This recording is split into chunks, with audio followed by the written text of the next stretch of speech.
Good afternoon. I would like to welcome everybody to the Nuix panel on shared intelligence and forensic investigations. My name is Catzen, and I will be the moderator today. With us are Brian Hedquist, Pete Thomas, and Ken Zatyko. Did I say that right, Ken? That's right, Zatyko. And I would like to go around the room and have everybody introduce themselves and tell us a little bit about how they came to be in the positions they're in. And let's start with Brian. Okay, thanks, Blazer. Well, I've got more than about 25 years experience in information technology and have worked with a variety of business applications. Just prior to ADF, I worked for several years at an internet security company that monitored the internet for threats against organizations, like looking for malicious websites or IP addresses, phishing attacks, explicit threats made on social media towards company executives or the company in general. Here at ADF, we provide digital forensic tools for targeted examinations and media exploitation. We have clients in state, local, and federal law enforcement agencies and military organizations from around the world. Our tools are very portable and are used both in the lab and in the field. Excellent, excellent. And Keith, a little bit about your background and how you came to be here. Thanks, Blazer. I have over 25 years in law enforcement. My last stepping stone was as a special agent with NCIS, and I was fortunate enough, even though I was led kicking and screaming, to get involved in doing digital forensics. Back then it was just called computer forensics, and that led off into getting involved in the DoD and the intel sector, and from there we began out into the commercial world when I left the government, and was fortunate enough to get involved with many of the mobile device forensic tools, as well as the various other software vendor software, including Case, FTK, X-Ways, and that's what led to me ending up here at Nuix. Excellent. And Ken, how did you come to be at EY and become who you are today? Yeah, thanks, Blazer. Again, my name's Ken Zatyko. I've been with Ernst & Young for the last 6 months. Prior to that, I was a special agent with the United States Air Force, Office of Special Investigations, where for 20 years I led counterintelligence matters and investigations, computer crimes, fraud investigations, and major felony crimes. Towards the end of my career, I led the Department of Defense Computer Forensic Laboratory at the Defense Cyber Crime Center. And after retiring from 20 years of service, I moved on to defense contractor work, where I led forensic teams responding to incidents, compiling cyber threat information, and we were proud to win several cyber analyst contracts, as well as forensic contracts. Recently, though, I decided to take those government skills and defense contractor skills and move into the private sector with commercial work. And at EY, I oversee a large group of both fraud and cybercrime investigators. We have over 2,800 globally and more than 60 forensic labs. 7 of those are in the United States. And so I really enjoy running cases and learning about new threats and helping clients, and that's what I do today. Well, thank you very much. And I'm Blazer Catzen. I have come at this industry having been in IT since the mid-'80s. Got into digital forensics primarily because an attorney friend of mine in '04 called with questions about technology as it related to a legal matter, and the passion for digital forensics started at that point. I sold my software development company at that time in 2008 and started Catzen Forensic, and I would describe myself as a low-level investigator who is passionate about the subject matter. And it's interesting that from my perspective, when asked to do this panel, my concept of shared intelligence was fairly limited to my casework, and I think that creates a great segue into what is considered intelligence. For me, it started as MD5 hashes, and at that point I will pass the torch to Brian, who can opine or give us some insight as his perception and thoughts about how do we identify intelligence, because that is in fact what we're going to be sharing or talking about. Brian? Sure. Thanks, Blazer. Like you said, I think you mentioned MD5 hashes. I think just about anything digital can be considered intelligence. And working with law enforcement, both small and large, like you said, it includes MD5 hashes, greps or regular expressions, keywords like names, addresses, terms or phrases commonly used by gangs or illegal activity, locations, GPS coordinates, email addresses, phone numbers, known IP addresses associated with criminal or malicious activity. What really gives this data value as intelligence is the context. If we can somehow associate, for example, a known image or file associated with an individual through an email, or put it on a timeline of activity, it can be used as intelligence to either further that case or potentially other cases as well. Another example, simple, when a file has been accessed most recently or when it was modified. Those sometimes those small things can help provide that kind of intelligence that can be shared. I think in a lot of some of the smaller agencies, it's difficult. Well, within the agency, they're able to share it easily, but outside the agency, beyond that, it poses challenges due to resource restrictions and things like that.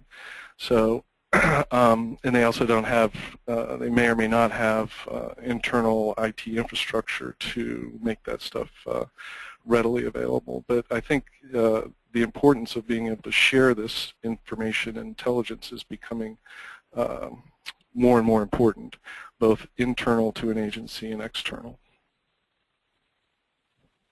Excellent, thank you.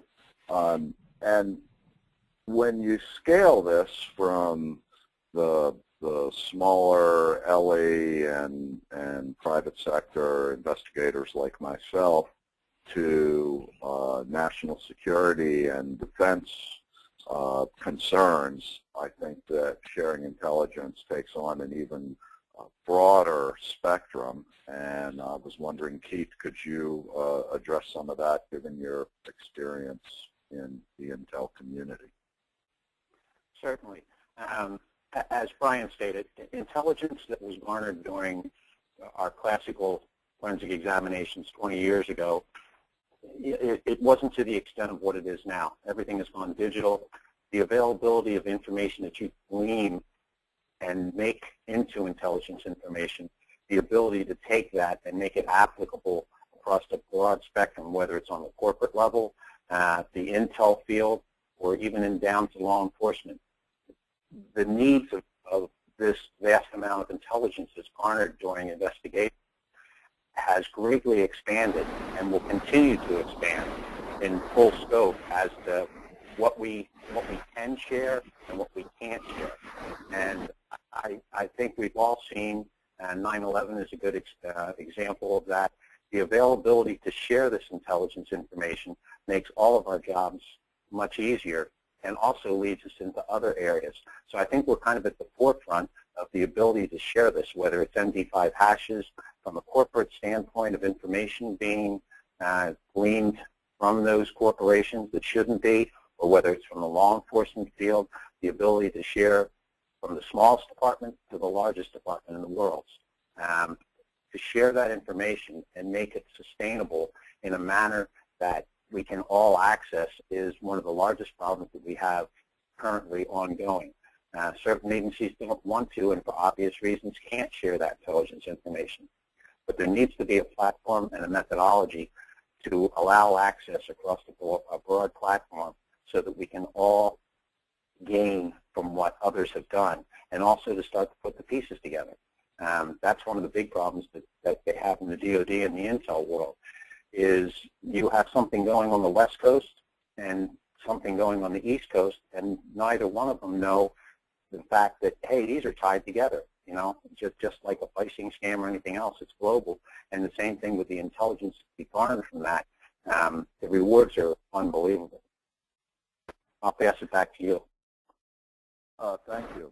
And we hope later to hit on some of the both political, ethical, and issues that surround sharing intelligence. But before we get there, I'd like to address how traditional tools and digital forensic tools have kept pace or not kept pace. It's been my experience, and I tend to be tool agnostic, using most of the major tools and a lot of the smaller tools, that they have not and are scurrying to catch up. Keith, do you have an opinion on that? I'm sorry. When we initially started doing what was considered digital forensics back in the late 80s, early 90s, we were dealing with hard drives that were lucky if they were 512 megabytes. Today, rarely do you find hard drives that are under 1 terabyte when you're starting to do these investigations. The tool set, however, that we originally had, it always consistently seems to be, over the past 15, 20 years, that the data sets and the amount of information that's being stored in electronic data sometimes makes it cumbersome for the tools that are currently available to handle that in order to forensically examine it, extract out the pertinent data. As more and more data is present, the ability to extract out the data that you're particularly required for an investigation becomes much more difficult than it originally was. So from a software standpoint, I don't necessarily believe that a lot of the tools out there have embraced the idea of the large data sets and the ability to process and quickly evaluate what is pertinent and what is not pertinent. And that's only from a digital forensic standpoint, but also from an e-discovery standpoint, you can garner an awful lot of intelligence. But again, both of those particular aspects have large data sets that are doing nothing but getting bigger and bigger and bigger. And the ability to process that data is taking more and more time. And then the ability for the tools to parse out just what is needed really hasn't kept pace with the way things have grown in the past 15, 20 years. And I would like to add, and while I appreciate that this is tool-neutral discussion, as a Nuix user, a relatively new Nuix user, I found that the ability to put cases together and merge them in one analytic platform has really helped me do the sort of things that you're talking about. And I would say the same thing about ADF. Again, not pushing any tools here, but I think what's important is that the industry, the software tool, forensic tool industry is starting to respond to these needs. Brian, would you address some of your thoughts on that? No, I couldn't agree with Keith more. As we've all seen, you know, the availability of storage has just grown exponentially in the last many years, and the amount of data that's out there. In addition, you know, e-discovery, you've got cloud-based information, and the number of devices that are involved as well. So years ago, case may involve, one computer, one desktop. Now, in a home or a case, you may have multiple laptops. You've got tablets. You've got smartphones. So, when dealing with all this data now that you have access to in a single case, and then compound it with multiple cases, it's a huge amount of data. And I would agree that I don't think the traditional tools have really kept pace. I think that we need to look at alternate methodologies and processes associated with how these forensic investigations are conducted. Targeted examinations, using tools in the field to help determine which devices that you want to seize and bring back for full-blown examinations, trying to apply some of those strategies to really prioritize where you're going to start your investigation and apply some of those things to help make things go quicker and faster through plowing through all this data. Back to you. And please continue. No, that's all. I was just throwing it back to you.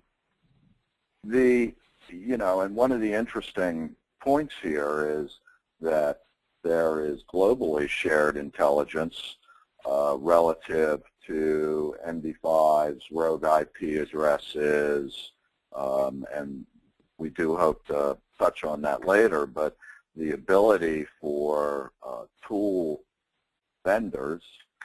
software vendors to include updates and other abilities to update your case files or your hash sets or search terms dynamically to get the most recent information would greatly help us in the industry.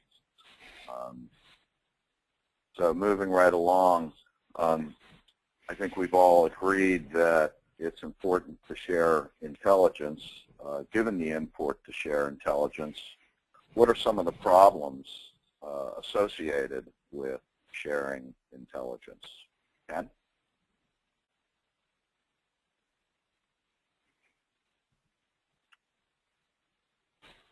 We seem to have lost Ken. Blazer, this is Ken. Can you hear me? Yes, I can. Thank you. As the previous panelist pointed out, the key is, of course, actionable intelligence. And the amount of raw data being received by cyber analysts and this outgrowth from forensic labs with big data analysts is overwhelming at times. I recognized early in my career when meeting general officers, they want you to get to the point and give them usable, actionable information. And that's the same with CEOs and board of directors with large companies. So this outgrowth of cyber intelligence is so important. Not only the planning of how to gather that information, but the collection and then, of course, the analysis. Clearly, this is a new arena, an outgrowth of the forensic practices. And from what I see, it's only going to grow even bigger. Blazer, there's a few government programs. I don't know if you want me to touch on those. Absolutely, please. So at one of our last conferences with Nuix, Techno-Forensics, we talked about DHS's, Department of Homeland Security, sponsorship of two cyber threat information exchange programs. Many of you probably heard about TAXI, the Trusted Automated Exchange of Indicator Information Program. Designed by MITRE with the help of others. You can sign up for it, and the links will be at the end of the presentation at taxi.mitre.org. But it defines a set of services and message exchanges that, when implemented, enable sharing of actionable cyber threat information across organizations. So it's not a specific information sharing program that many of you have read about, but it does apply a technique to structure the information in a STIX language. And that's a related effort So there's a program called STIX, called the Structured Threat Information Program, and that's a collaborative community driven by defining standards. And the forensic community has always been big about defining standards, whether it's for accreditation or personnel standards for certifications. This is one way to structure cyber threat information so it can be shared through this process called STIX. And there's related programs on malware as well. Malware attribution, enumeration, and characterization. You know, how do you get to the tactics, techniques, and procedures? So these are all available through the website we'll provide at the end. But lastly, I just wanted to say, you know, in government I was very involved with public partner information sharing. And difficult topic for the defense industrial base to get their arms around. They've done a great job in getting large defense contractors and now small vendors involved in a program to share information. But of course, one of the challenges, as we know, is more than 74% of companies aren't going to report their incidents, at least according to an EY survey that we did last year. So we spoke to 2,900 different companies, from multi-billion-dollar companies to medium-sized firms. 74% of the time they just don't want to report it. So it's difficult to do information sharing. Blazer, over to you. So, and I'm glad you raised that, because it is one of the points that I think is very important, that a company does not want to publicly come out and say we've incurred an intrusion, in part because of the embarrassment. The other side of that is that if they do identify an APT, you don't want to broadcast, hey, look for this executable or look for this method of ingress, because in all likelihood those perpetrating the APT are using the same resources, or certainly can be using some of the same resources as we use, at which point they say, okay, this gig's up, flip the switch and move on to the next one. Brian, would you address this question relative to the smaller LE and legal community and sole practitioners such as myself? Yeah, sure.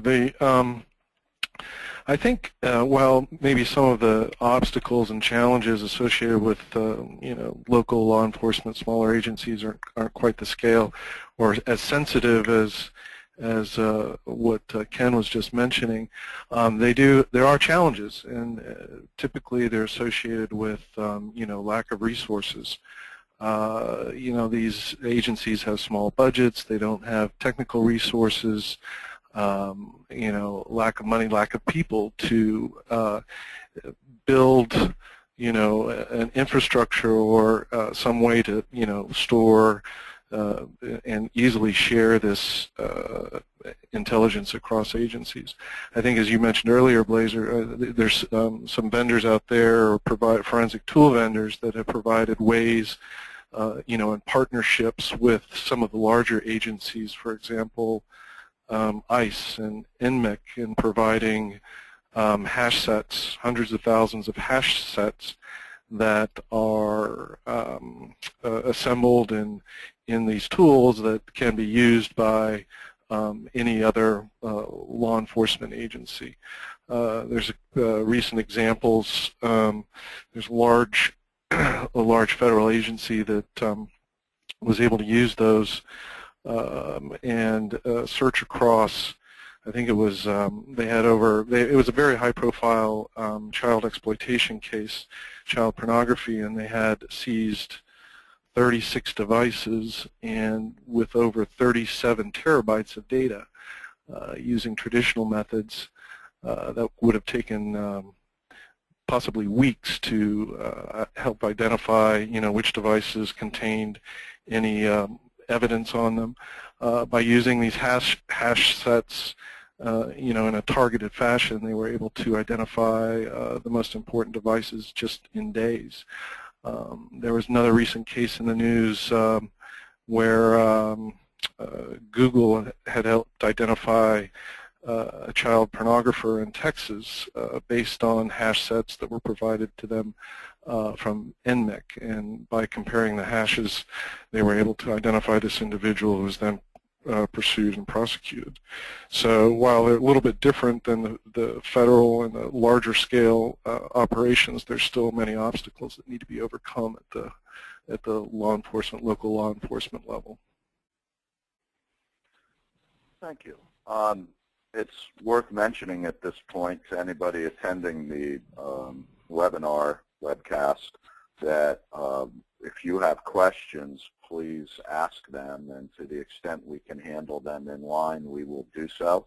To the extent that they're not spot on subject, we might save them to the end, but by all means, please ask questions. Following up on Brian, Keith, the subject of sharing intelligence really becomes paramount in the defense and national security. And you recently made me aware of several programs that the intel community and defense community is using to try and get everybody on the same page, both persistent threat as well as national security intelligence. Would you share some of that with us? Sure. One of the major factors that confronts the intel world is the ability to take all this great information they have and push it down to a local law enforcement level, or even in the corporate world that could possibly be affected by the information that's been garnered. As we saw during 9/11, one of the hijackers of the planes out of the Baltimore area was actually stopped by the Maryland State Police. The individual was actually on a watch list, but unfortunately the local law enforcement was unaware of that. Hence, he was never stopped, questioned, identified, interrogated relative to his presence in the area. There was no sharing of information. Things have changed a little bit, and actually in 2013 there was a contract let by 17 of the intelligence agencies, and they started using a cloud base by Amazon Web Service to secure all the intelligence information that they wanted to share across all 17 agencies. Now, that's great for the intel and the DoD community and things of that nature, but it doesn't do a lot for local law enforcement still, or even in the corporate sector if it's something affecting them. And people always think, well, how does intel really affect the corporate world?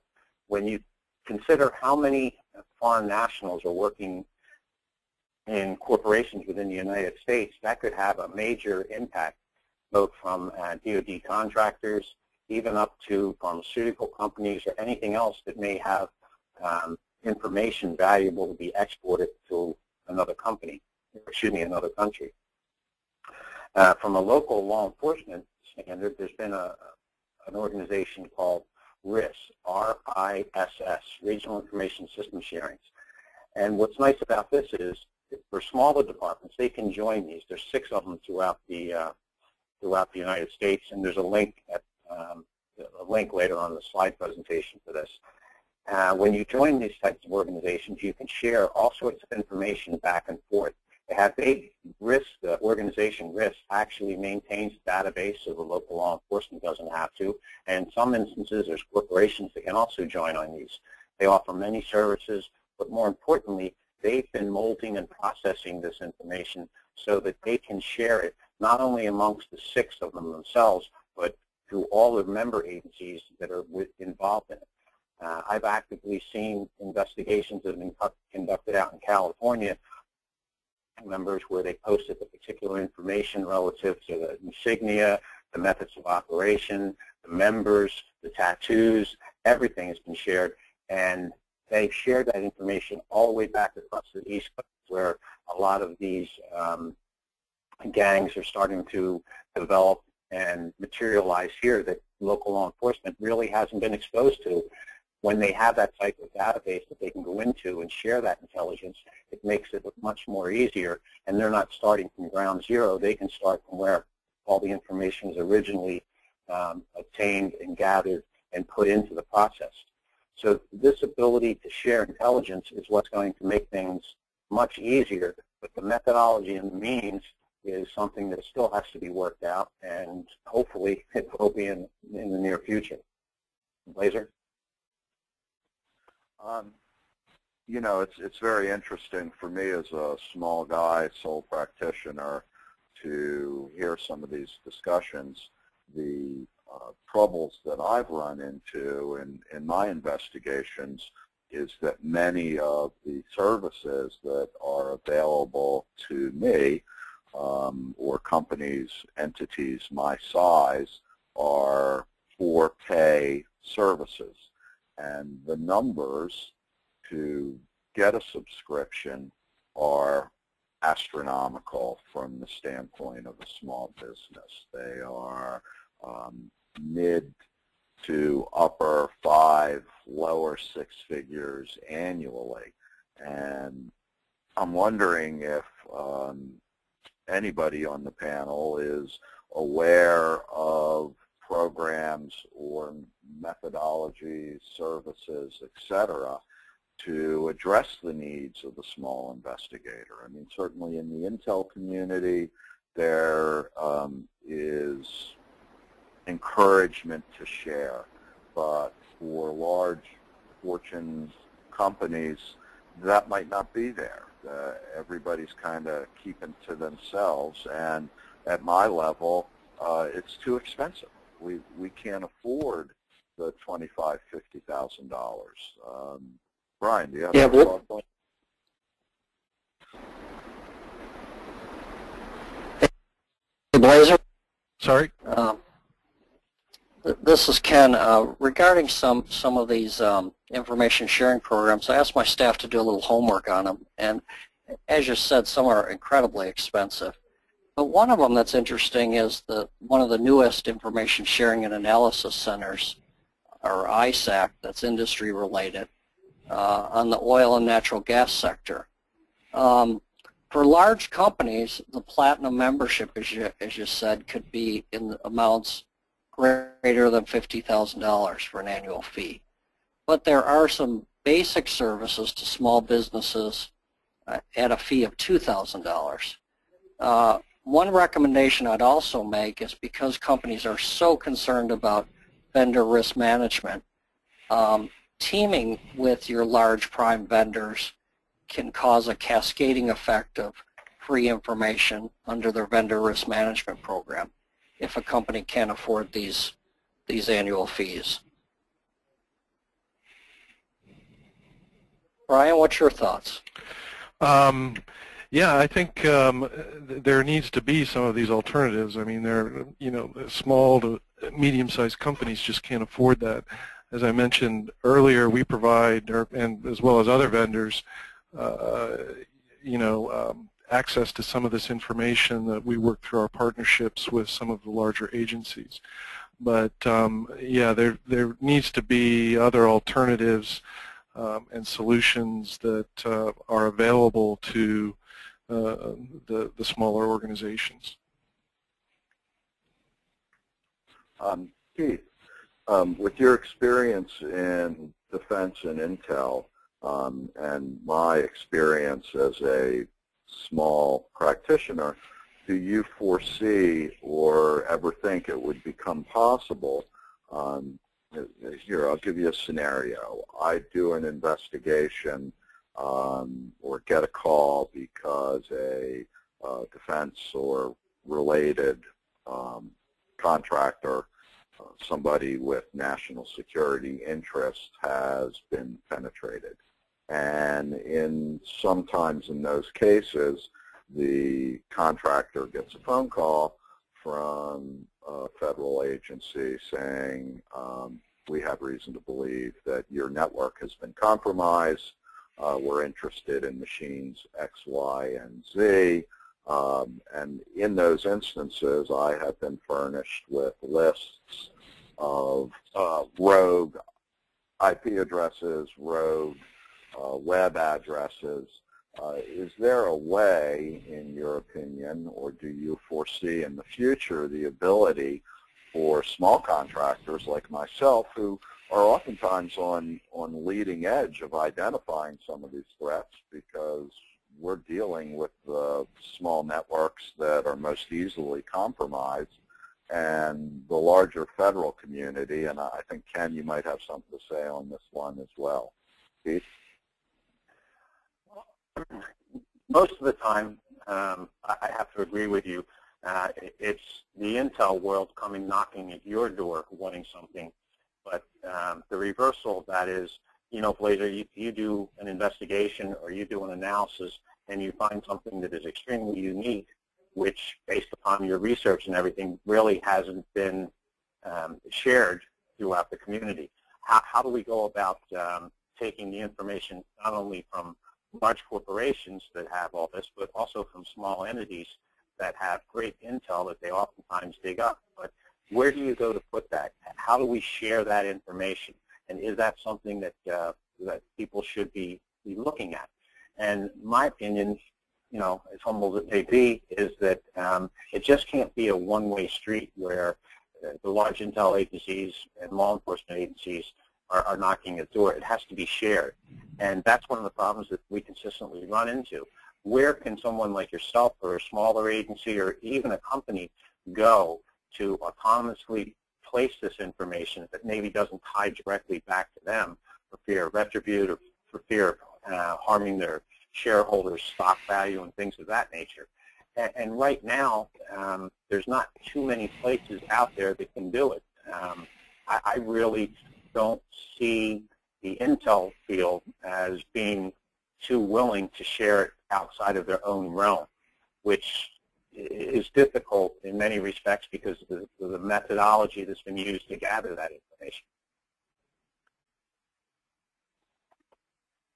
Thank you. And Ken, do you have a take on kind of cross-private-public sharing? Yeah, I do.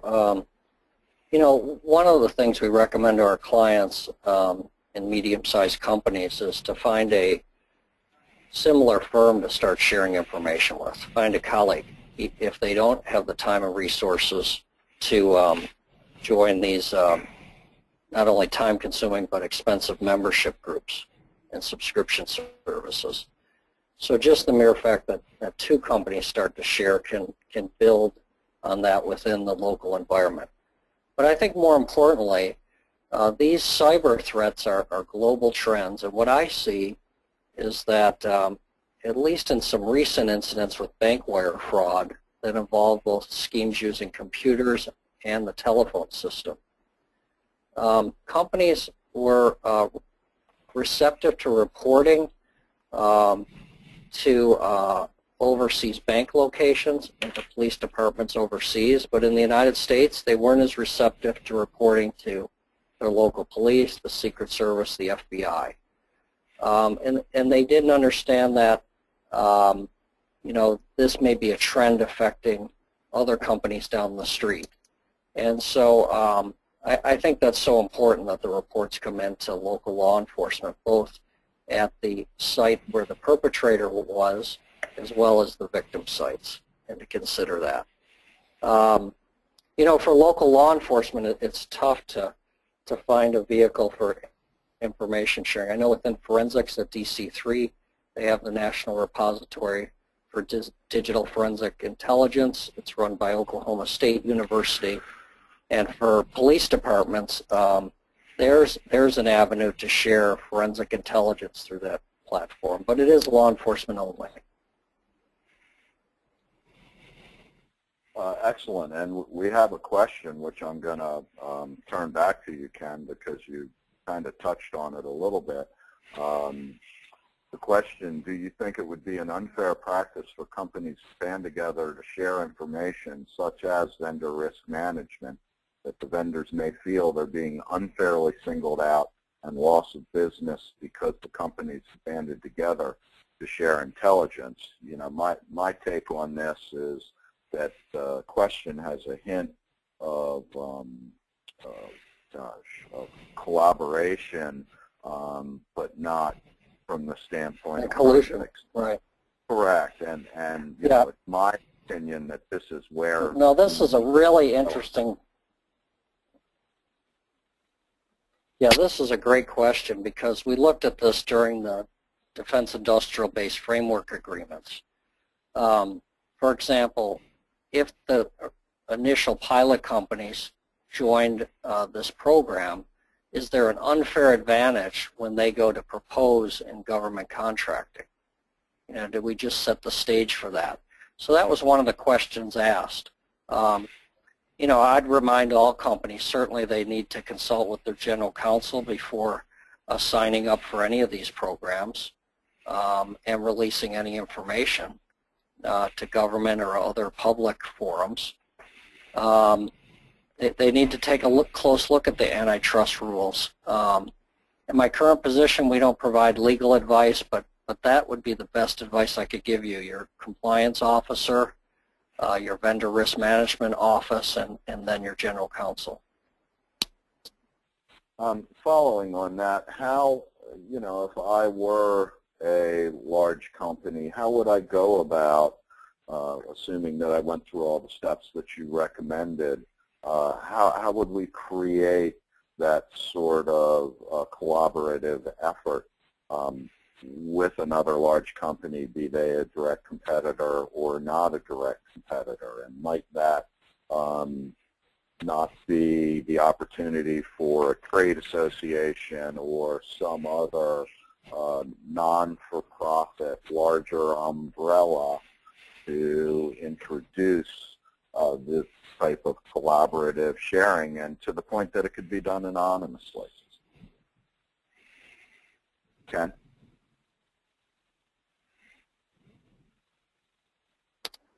We're seeing movements in that direction, both in public-private partnerships and within private forums.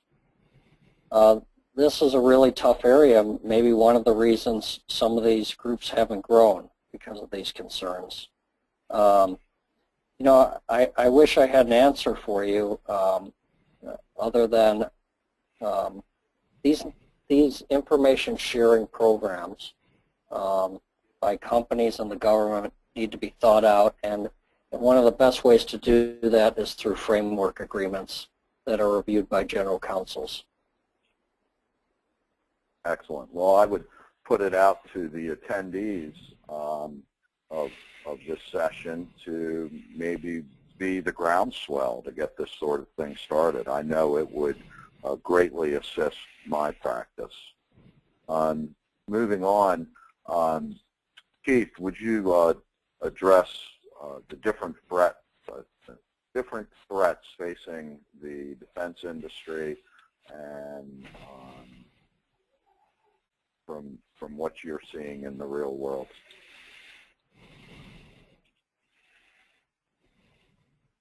Well, you know, 10, 15 years ago, the threats were directed from the outside in an effort to garner information from networks, from storage facilities, and over the years they've actually grown outside of DoD because DoD has hardened their systems somewhat more, and the intel agencies have too. But you have to remember, just about all the services and all the goods that DoD acquires are done from contracting agencies. So you have your Lockheed Martins, your General Dynamics, your Northrop Grumman's, your Miters.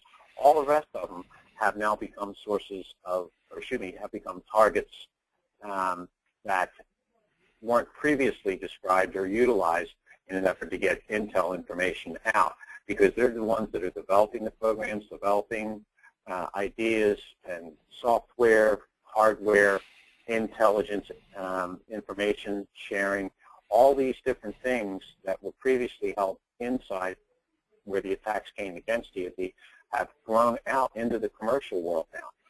So this webinar that we're having here isn't just strictly related to the intel field in regards to, you know, hey, the government's getting attacked. It goes all the way across the broad spectrum. The scope of it is no longer just the big boys, because even the larger companies, General Dynamics, and else, they sub out to smaller individual companies. And as you stated earlier, Blazer, you know, it becomes expensive to devote individual and resources when you're trying to deal with budget restraints and everything else to weed out this possibility. And if there was a system in place where we could go into at a very low cost and garner the intelligence information that's being shared across it, it would make for a much more secure atmosphere for those companies, might actually reduce their insurance costs and everything else, and also make them much more valuable to the government and also to larger corporations when they try to be utilizing their services, knowing that they're adhering to policies and procedures to safeguard a lot of the information that they have. Thank you.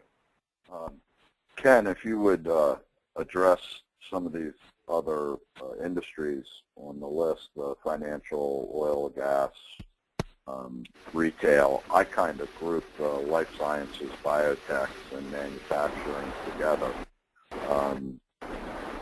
Would you give us your thoughts on that, because you are at the forefront?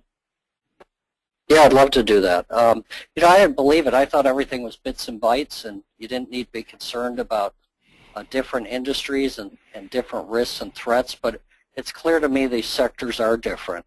So let me just run through a few, and hopefully others on the line will agree. But, you know, the automotive sector, right, their top cybercrime risks appear to be theft of engineering design, you know, inadvertent leakage of data related to joint ventures or partnerships. The defense industry, you know, theft of classified material. We mentioned, you know, the potential of computer network attacks against our critical defense assets. Mining and minerals. There are contracts on research and development. Their interest in where they're going with oil and gas reserves.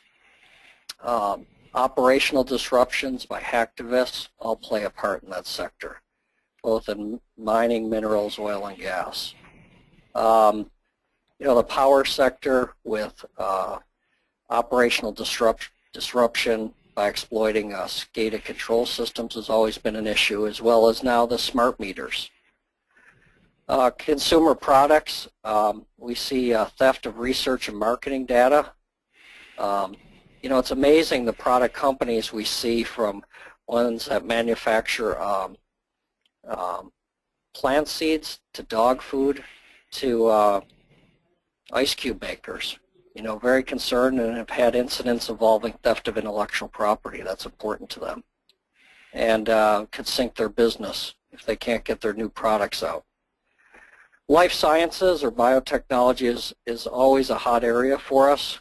Theft of not only clinical trial data, but theft of patient data is on the rise, and that's concerning to many of the boards. I can go on, but you know, the retail sector, of course, has kept us the busiest with theft of credit card data over this past year. Because we are an audit firm, we cannot investigate when our clients, our Channel 1 clients, our major audit clients are intruded upon, but we can shadow that work and provide advice to make sure the forensic firms covered all the bases on the who, what, when, where, why, and how. We do investigations with our Channel 2 or non-audit partner clients, and there we can do the forensic exams with independence in mind. So we see a lot of different sectors, and that's just a quick summary of what I've seen during the past 6 months. Back to you. Thank you. Brian, one, as we look at the slide, it really doesn't address the law enforcement and state's attorney's office. How do you see these threats as they relate to that segment of the marketplace? Well, I think it gets back to what, I can't remember if it was Keith or Ken, but one of them had mentioned the ability to share this intelligence with the local law enforcement. I think it gets back to the ability to share this and allowing the local law enforcement to be able to take some action on that intelligence and get access to it. We really, in what I do, we really don't work with the private sector very much. So, but from the point of view that local law enforcement can get involved to help, involved in the case, I think it's absolutely critical that they have access to this information and able to share it. Thank you. We have a little bit of time left here. Do we have, it doesn't appear that we have any more questions. Keith, do you have some thoughts about the biotech industries? Yeah, there's the vast majority of people are not cognizant of the fact that 1/3 of the United States economy is controlled by a little-known agency called FDA. And there's been a lot of intelligence information. There's been a lot of congressional inquiries from attacks both from inside as well as the outside.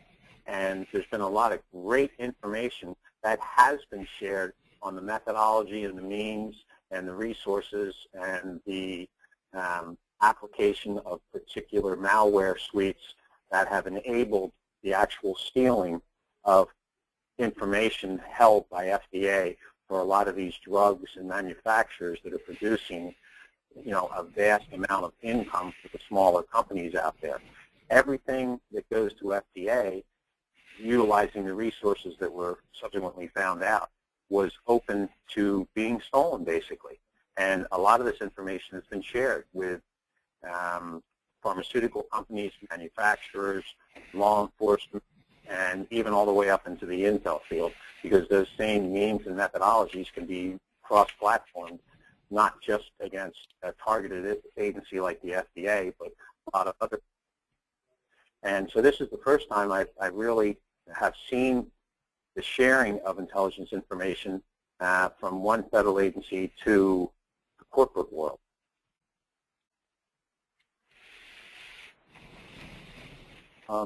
Thank you. It's interesting to me that as I was meeting all of you, I've known Keith for some time, but certainly meeting Ken and doing the preparation for this webinar, Ken brought up the need for a new job title, which he refers to as cyber analyst. And I think it's appropriate that since we do have some of the larger companies attending with us today, that we address that. Ken?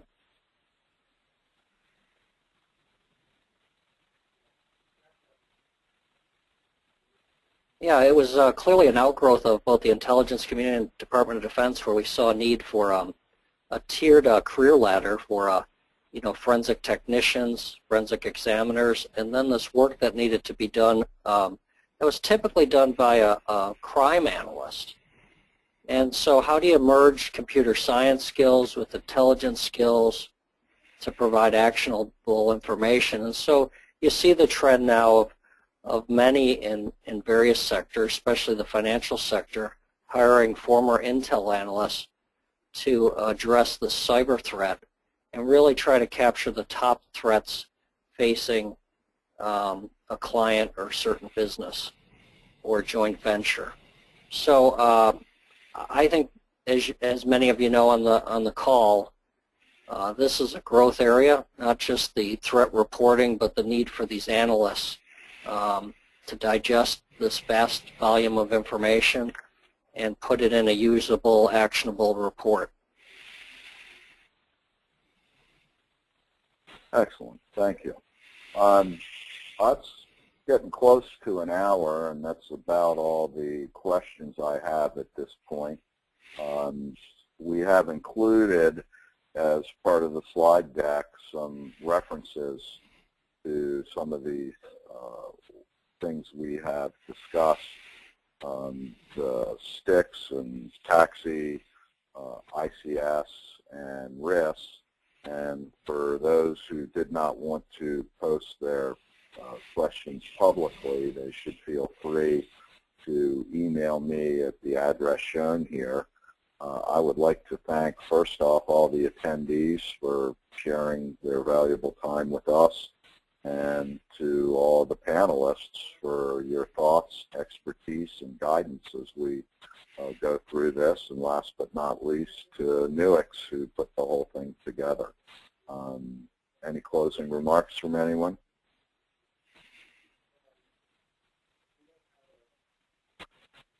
All right, well, I will say thank you to all and have a wonderful day.